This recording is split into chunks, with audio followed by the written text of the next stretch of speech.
2020 has been a year filled with many challenges. COVID-19, political gridlock, and a volatile job market are just some of the burdens people are carrying as we all approach Christmas. Our next guest has spent decades sharing messages of hope and perseverance during hard times. Bishop T.D. Jakes is senior pastor of the Potter's House in Dallas, Texas. He's also a New York Times bestselling author and filmmaker. Welcome, Bishop Jakes. It's so great to have you with us. Thank you for having me. Pleasure to be here. So obviously Christmas will be very different this year for a lot of people because of COVID-19. Many have lost loved ones. Many don't know where they're going to find the money for food and gifts. How can people find hope during these hard times? You know, I think there are two different things altogether. When you deal with grief, and you know that the holidays are going to be very, very difficult. Your normal traditions have been disrupted. And in a way, it's almost a good thing because normal traditions remind us of who is not there. Finding new ways to celebrate and creating new memories to memorialize those who have gone on is one of the ways that we can help to appreciate and to survive the natural feelings of loss that we're feeling during this time. And even for those of us who find ourselves economically challenged or job challenged or in a resource crunch, finding a way to celebrate or show love as simple as telling somebody what a gift they have been to you during the year, a note, a text, a kind deed, helping a stranger, doing something that you normally would not do, get out of your norm, is one of the many ways that we can continue to appreciate each other and draw closer to each other during the turbulence of the times that we've had all year long. Such great advice, Bishop. And millions of Americans, as you know, will not have a stimulus check in time for Christmas. And many of us can point to the contentious political atmosphere that's made it difficult for our leaders to work together. How do you recommend that our nation can heal after becoming so divided?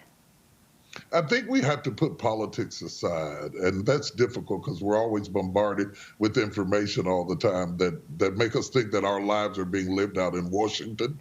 But in reality, we're not, most of us are not living at 1600. And so to understand that our lives are around our tables, in our lives, and becoming more focused on things that are closer to our day-to-day circumstances and taking our life back, our narrative back, our love for each other, our appreciation for each other as a country, and to rediscover the brotherhood that this season should remind us of, that this is a time to celebrate and to appreciate those nearest to us, closest to us, without fighting about those far away from us. And you have written many inspirational books throughout your career.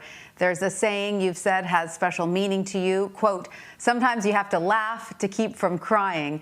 So how can we apply that saying, that thought to our daily lives when in fact, many of us do feel like crying? Yes, and you know, to be honest, I have those feelings too. I mean, those people that you're talking about dying are people that we're burying. So we're constantly bombarded with opportunities to be negative. But in the midst of all of that, keeping a sense of humor wherever you can, whenever you can, lifting yourselves up, not being afraid to enjoy the simple things of life, I think is very, very important. The joy of the Lord is our strength.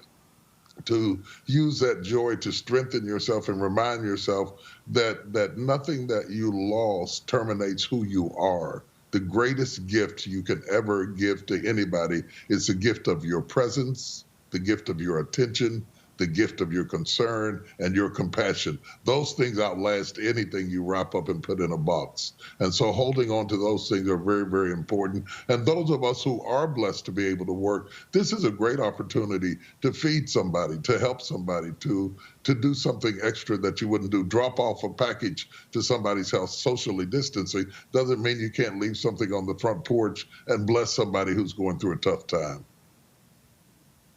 And Bishop, what is giving you personally hope as we go into a new year?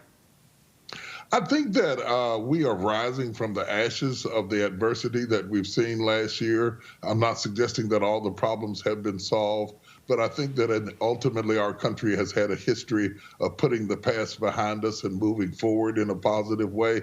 I just believe, I'm an optimist, that the best of America is going to get the microphone, that the worst of America doesn't really indicate nor represent the fullness of who we are as a people. And I think that we should take the voice back and take the mic back for our country and begin to speak. Let those who are reasoned take over the conversation so that the unreasonable can be silenced. Bishop T.D. Jakes, thank you so much for joining us. We really appreciate your time. It's a pleasure. Thanks for having me.